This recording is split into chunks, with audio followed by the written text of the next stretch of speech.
All, welcome back. कैसे हैं आप सब लोग। आज हम लोग स्टार्ट करने जा रहे हैं practice question in journal entry topic. और ये क्वेश्चंस हम लोग करेंगे कुछ टर्मिनोलॉजीज जो हमको क्वेश्चंस में देखने को मिलेंगी उनको देखते हुए। ठीक हो गया। अब हमारे पास जब जब क्वेश्चन आएगा तो उसमें कुछ टर्म्स ऐसी होंगी जिनको हमें समझना अपनी अंडरस्टैंडिंग बनाने के लिए ज़रूरी है। तो before I start my practice question number 1, हम लोग समझते हैं हमारी पहली टर्म को, विच इज़ गुड्स। गुड्स होता है वो कमोडिटी, वो आइटम, वो प्रोडक्ट जिसमें एक बिजनेस डील करता है, सिंपल एज एनीथिंग। किसी भी प्रोडक्ट में अगर कोई बिजनेस की डीलिंग है तो उस प्रोडक्ट को हम लोग गुड्स बोलते हैं या हम उसको स्टॉक बोलते हैं। अब जब भी इन गुड्स की बात आती है तब हम लोगों को कुछ अकाउंट्स दिखेंगे, कुछ टर्म्स दिखेंगी जो इम्पैक्ट हो रही होंगी और उसी के बेसिस पे हम लोगों को हमारी जर्नल एंट्रीज को फ्रेम करना होगा। ठीक हो गया। तो हम लोग देखते हैं गुड्स से रिलेटेड कौन कौन से अकाउंट्स हैं जो इम्पैक्ट होंगे।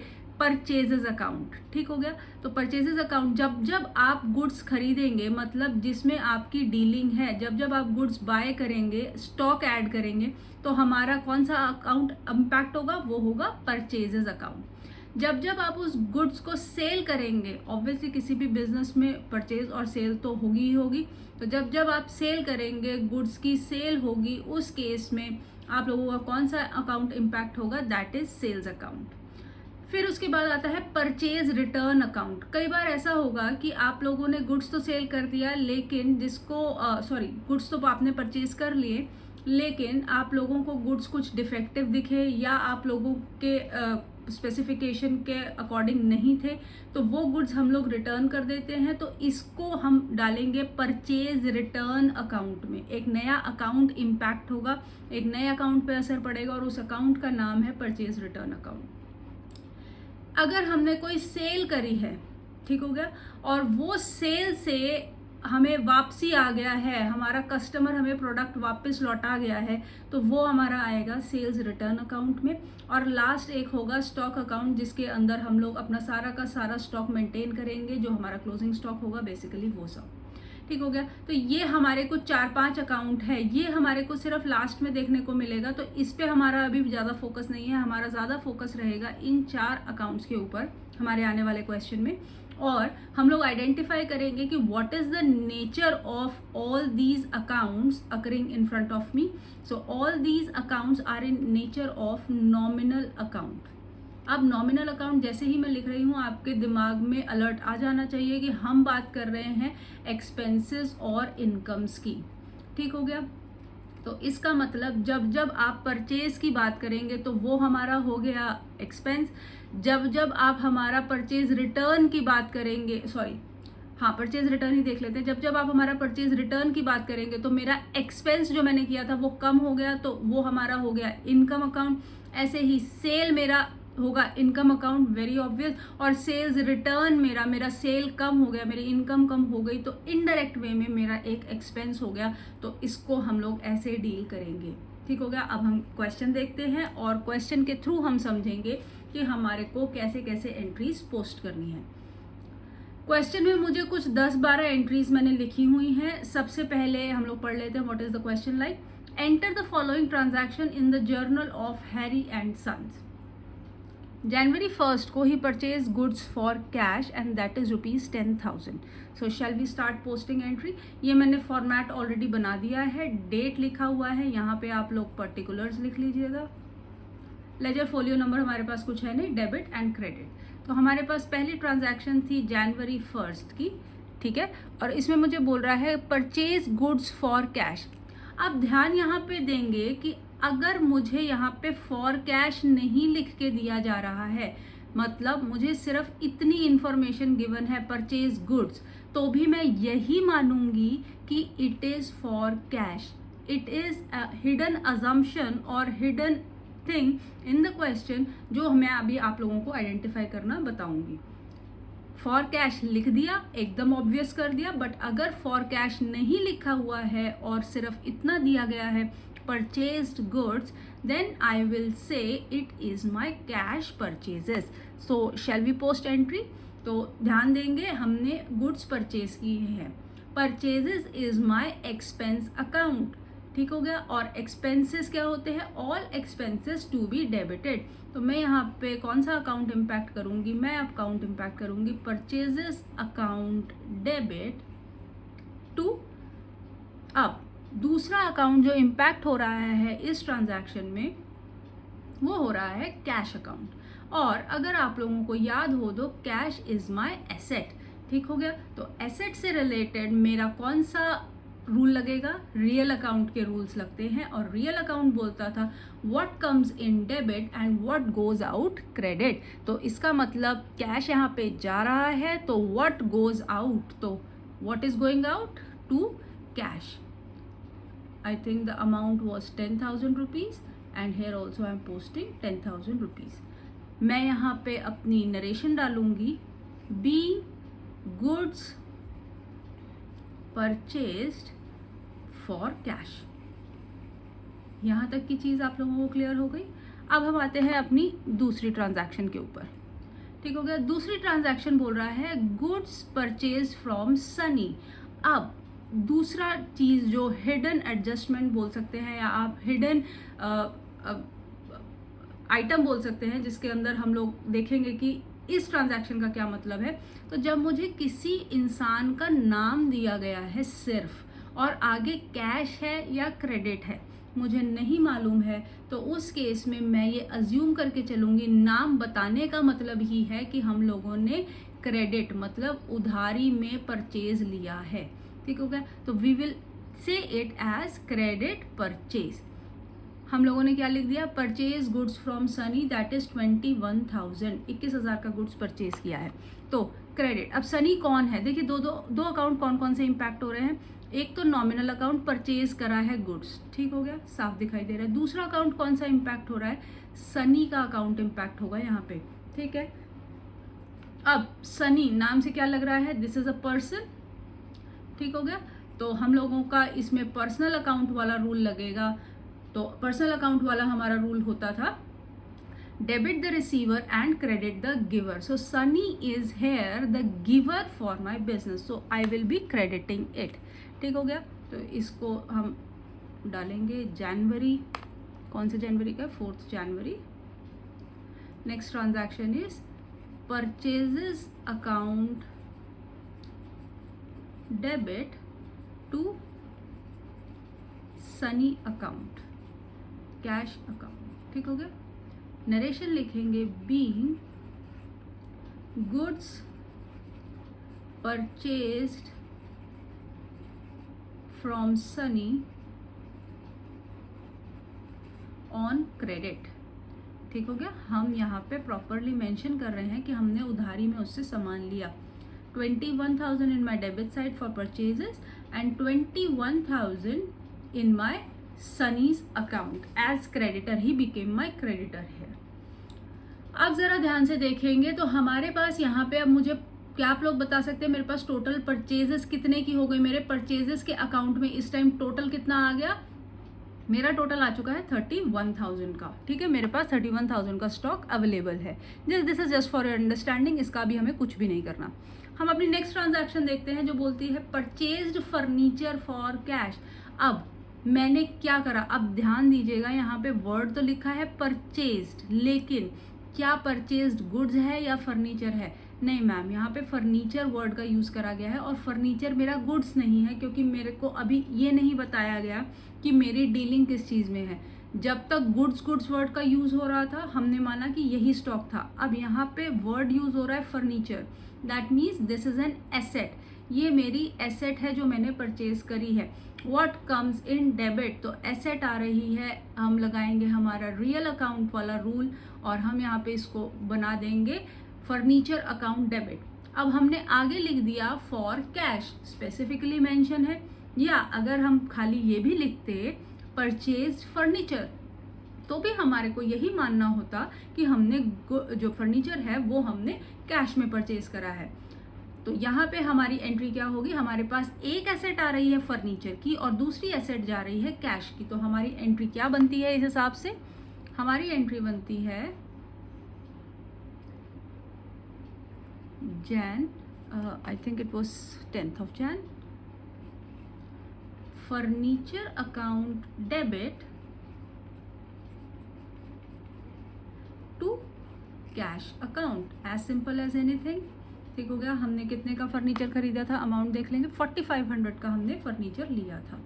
तो 4500 in my debit side and 4500 in my credit side. हम नरेशन डालेंगे बीइंग फर्नीचर परचेस्ड। ठीक हो गया जी। ये हमारी 3 ट्रांजैक्शंस कंप्लीट हो गई। उसके बाद देखते हैं return goods to Sunny worth ₹2500। अब क्योंकि सनी से मेरी कौन सी परचेज थी, सनी से मेरी नाम लिख के दिया हुआ था, I have purchase goods from Sunny, we knew that it is my credit purchase. अब वही गुड्स हमने रिटर्न कर दिए हैं, तो ये कौन सी रिटर्न हो गई, हमारी परचेज की रिटर्न थी, तो ये हमारी हो गई परचेज रिटर्न। ठीक हो गया। अगर परचेज मेरा नॉमिनल एक्सपेंस अकाउंट था तो परचेज रिटर्न मेरा कौन सा हो जाएगा, नॉमिनल अकाउंट में income account, and all income and gains are to be credited. तो बिल्कुल उल्टा है, परचेज का उल्टा परचेज रिटर्न। तो अगर मैंने परचेजेस डेबिट करी थी तो परचेज रिटर्न क्या हो जाएगी, क्रेडिट। लेकिन ध्यान देने वाली बात यह है कि अब 2 अकाउंट कौन से इंपैक्ट हुए, एक तो परचेज रिटर्न का, ये तो अपेरेंट है, दूसरा अकाउंट इंपैक्ट हुआ सनी का। सनी पहले मेरा क्रेडिटर था 21,000 से, लेकिन अब वो मेरा क्रेडिटर कितने का रह गया, 21,000 माइनस 2,500। तो इसका मतलब अब Sunny is no more a creditor of 21,000। तो मुझे सनी का अकाउंट इंपैक्ट करना पड़ेगा, और उसके लिए मैं यहाँ लिखूंगी Sunny account debit to purchase return. Is this clear? Amount is 2,500.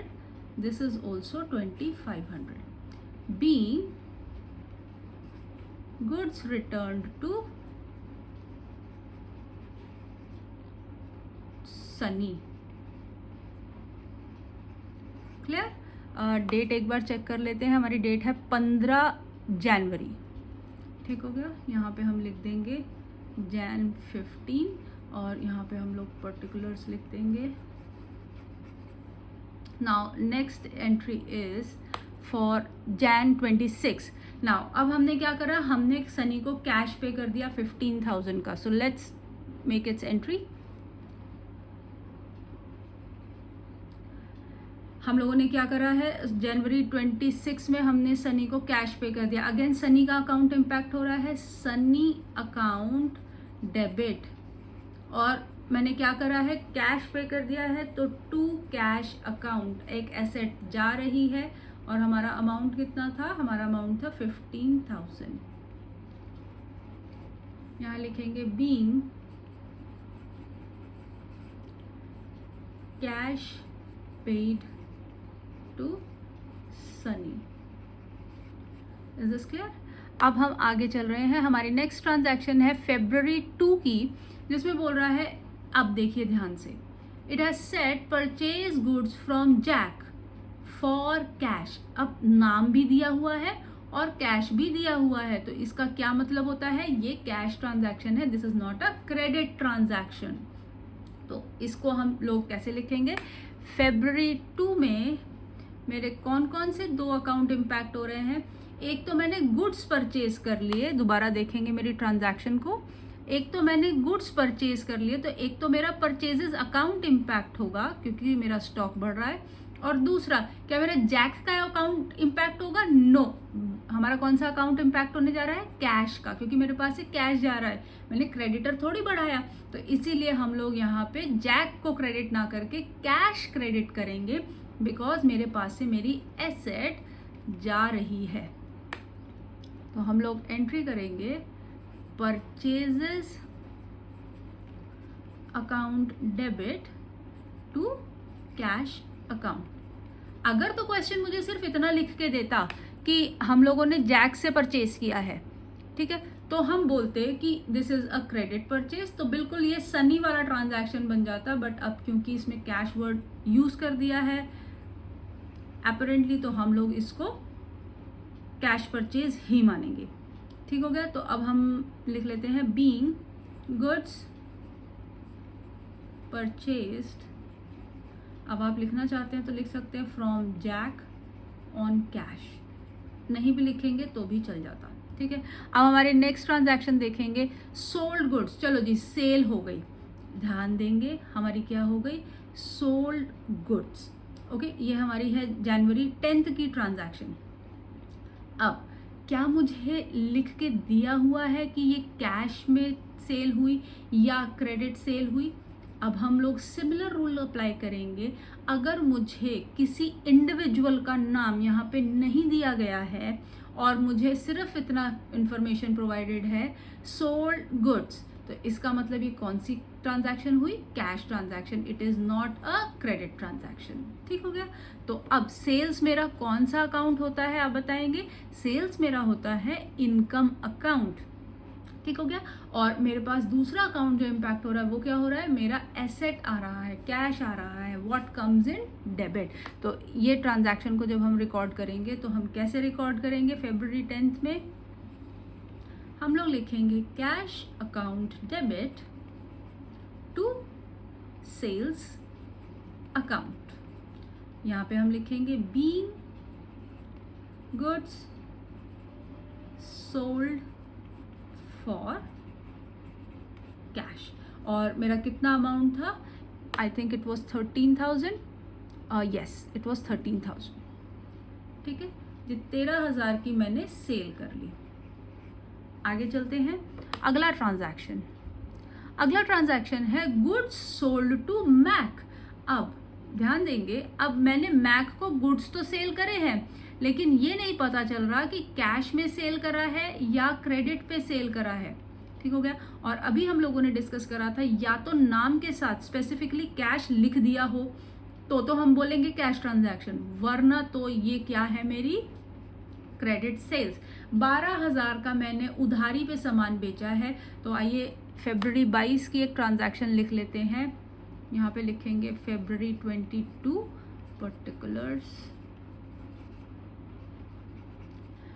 हमारी ट्रांजैक्शन क्या थी, हमने दो अकाउंट कौन कौन से इम्पैक्ट करने हैं, एक तो हमारा मैक का अकाउंट इम्पैक्ट होगा क्योंकि मैक हमसे उधारी पे सामान लेके गया है, तो अब उसका अकाउंट मेंटेन करना मेरे बिजनेस के लिए ज़रूरी है। तो पहला अकाउंट इम्पैक्ट होने वाला कौन सा है, दैट इज़ मैक। और दूसरा अकाउंट इम्पैक्ट होने वाला कौन सा है, मेरा सेल्स अकाउंट, मेरे पास से गुड्स जा रहे हैं। हम लिखेंगे Mac became my credit debtor, Mac account debit to sales account, ठीक हो गया। 13,000 एंड 13,000। यहाँ पे हम लोग नरेशन लिख देंगे, being goods sold to Mac on credit. Is that clear? तो ये हमारी एक और ट्रांजैक्शन हो गई, हमने मैक को उधारी पे सामान दे दिया। अब हम अगला ट्रांजैक्शन देखते हैं। हमारे पास अगला ट्रांजैक्शन है, ही withdrew cash from office for personal use. तो जब हमने पुराने अपने वीडियोस में समझ लिया था कि जब भी हम पर्सनल यूज़ के लिए कुछ भी बिजनेस से निकालते हैं उसको हम बोलते हैं ड्राइंग्स, ठीक हो गया। और ड्राइंग मेरा क्या करता है, ड्राइंग बेसिकली मेरी कैपिटल को कम करता है। जो प्रोप्राइटर की कैपिटल होती है दैट इज़ माय, कौन सा अकाउंट आप बताएंगे, it is my personal account, ठीक हो गया। प्रोप्राइटर्स कैपिटल, क्योंकि ये उस बंदे की है, उस इंसान की है जिसका ये बिजनेस है, ठीक हो गया। तो जब भी किसी इंसान की लगाया हुआ पैसा है तो वो हमारी क्या हो जाती है, proprietors capital, and it becomes my personal account. तो पर्सनल अकाउंट वाला अगर मैं रूल लगाऊंगी तो ये ड्राइंग्स क्या है, मेरी कैपिटल को कम कर रहा है, तो ये रिवर्स हो जाता है, ठीक हो गया। हम बोलते हैं debit the receiver and credit the giver. तो जब प्रोप्राइटर कैपिटल इंट्रोड्यूस हो रही है बिजनेस में तो प्रोप्राइटर कैपिटल दे रहा है बिजनेस को, तो हम क्या करते हैं, उस कैपिटल को क्रेडिट। लेकिन यहाँ पे क्या हो रहा है, उसका ऑपोजिट हो रहा है, अभी कुछ दे तो नहीं रहे, तो क्या हो रहा है, बिजनेस से निकल रहा है पैसा, तो ये डेबिट हो जाएगा। और दूसरा अकाउंट कौन सा मेरा यूज होगा, हम लोगों ने क्या विड्रॉ करा है जी, कैश विड्रॉ करा है। दूसरा मेरी एसेट कम हो रही है, मेरा कैश कम हो रहा है, ठीक हो गया। तो हम लोग इस ट्रांजैक्शन को रिकॉर्ड करेंगे। ये थी मेरी February 23 की ट्रांजैक्शन। हम लोग लिखेंगे drawings account debit to cash account. ठीक, तो यहाँ पे मेरा आ जाएगा अमाउंट 1500, उसने कैश विड्रॉ किया था। हम लोग यहाँ पे लिख लेंगे इट इज़ 1500 और यहाँ पे हम लोग नरेशन डाल देंगे being cash withdrawn from business, withdrawn from business. Is that clear? अब हम लोग अपनी अगले ट्रांजैक्शन पे आते हैं, देखते हैं क्या है। Mac return 10% of goods. अरे अमाउंट नहीं लिख के दिया मैम, आपने कुछ मिस हो गया? नहीं, ये ट्रांजैक्शन इतनी ही है। आप जितने मैक ने गुड्स खरीदे थे, ठीक है, मैक रिटर्न। अब पहले तो ये देखो मैक क्या था, मैक उधार पे सामान बेच के गया था कि खरीद के गया था? हमने मैक को बेचा था, तो मैक हमसे खरीद के गया था। ठीक है, तो ये हमारा कौन सा रिटर्न हो गया? ये होती है मेरी सेल्स रिटर्न। जब सेल्स मेरी इनकम है तो सेल्स रिटर्न उसका ऑपोजिट क्या हो जाएगा? मेरा एक्सपेंस। तो सेल्स रिटर्न क्या होगी? डेबिट हो जाएगी। ठीक हो गया। तो मैक मेरे से सामान खरीद के गया और उसने मुझे वो वापस कर दिया, जितना खरीदा उसका 10% वापस कर दिया। तो अब मुझे बताएंगे मैक कितने का सामान खरीद के गया था? 12,000 का। तो 12,000 का 10% आइए कैलकुलेट करते हैं। February 27 की ये एंट्री है। तो मैक मुझे सामान वापस दे गया, इनकम हुई थी जब सेल करा था, अब उसका ऑपोजिट करना है। तो हम यहाँ पे लिखेंगे sales return account debit to Mac. दो अकाउंट इम्पैक्ट हो रहे हैं। क्या मेरे पास कैश आया? नहीं, मेरे पास जो मैक मैंने पहले अपना डेटर बनाया था ना इधर, अब वो डेटर कम हो रहे हैं। तो जब डेटर कम होगा तो क्या होगा? क्रेडिट साइड पे तो आएगा। ठीक है, तो हमने लिख दिया being goods returned by Mac. Amount कितना डलेगा वो देख लेते हैं। 12,000 का 10% ये निकल के आता है मेरा 1200 रुपीज़। तो इसका मतलब उसने 1200 रुपये का सामान मुझे वापस कर दिया। कोई बात नहीं, आगे देखते हैं नेक्स्ट ट्रांजैक्शन कितनी है। अब मैक मुझे पैसे लौटा भी गया, मैक मुझे पैसे दे गया। अब जब मैक मुझे पैसे दे गया और मैंने मैक का खाता मेंटेन करा था, आप ऐसे सोचो ना कि खाता मेंटेन करा था, मैक से इतना लेना है, इतना देना है।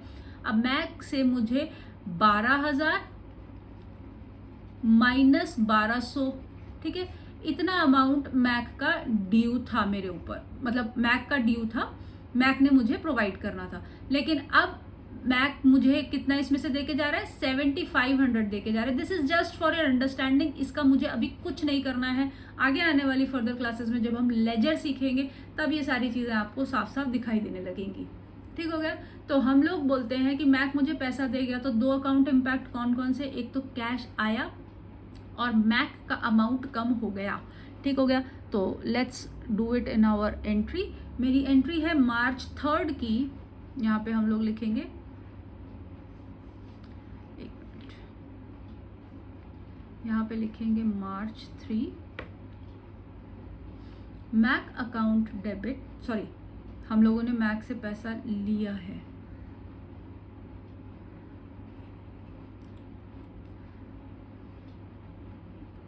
लिखेंगे कैश अकाउंट डेबिट, क्योंकि मेरे पास कैश आया है, what comes in debit to Mac account. और मुझे कितना दे गया वो? 7500 मुझे पे कर गया। यहाँ पे लिखेंगे बीइंग मनी रिसीव्ड या कैश रिसीव्ड फ्रॉम मैक। ठीक हो गया। अब लास्ट ट्रांजैक्शन मेरी कौन सी है उसको देख लेंगे। Salary paid to Gomes. अब गोम्स को हमने सैलरी पे करी। अब ज़रा यहाँ पे ध्यान दीजिएगा, 7 मार्च की एंट्री दिखा रहा है मुझे, मैंने सैलरी पे करी। ठीक हो गया, पे किया है, कुछ नहीं लिखा, ऑब्वियसली कैश पे किया होगा। ठीक हो गया। अब सैलरी एक अकाउंट होती है और आपको नाम भी दिया है किसी इंडिविजुअल का।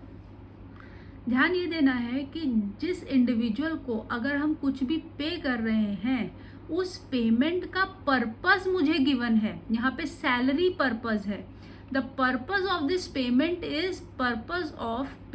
is mentioned in the question, तो हमारा impact होने वाला अकाउंट वो पर्पस होगा, ना कि वो इंडिविजुअल. अगर मुझे खाली ये दिया जाता कि पेड टू गोम्स, तो फिर मेरे पास दो अकाउंट इम्पैक्ट होने वाले कौन कौन से होते, एक तो होता गोम्स का अकाउंट और एक होता कैश का अकाउंट. लेकिन because this purpose of payment of purpose of this payment is mentioned in the question, so we will impact the account which is related to purpose, and another account what we are paying cash, and another account to be impacted is salary. तो आइए इसकी entry डाल लेते हैं मार्च 7 में.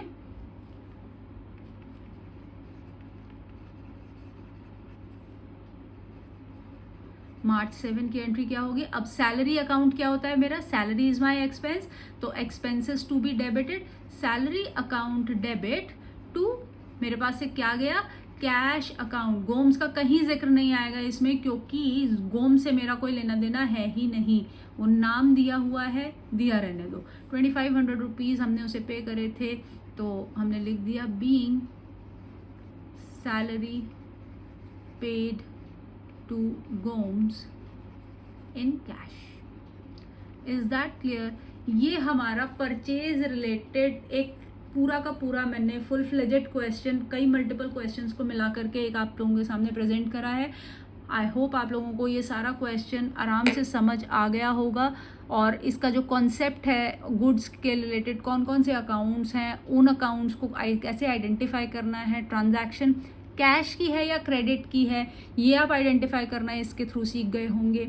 और हम लोगों को कैसे एंट्रीज पोस्ट करनी है वो आप लोग सीख गए होंगे. So this is my whole question which I have framed for you. So this is it for today. Thank you so much. Please subscribe to this channel and please share it as much as you can to Quick Commerce by CRA Rastogi. Thank you. Have a good day.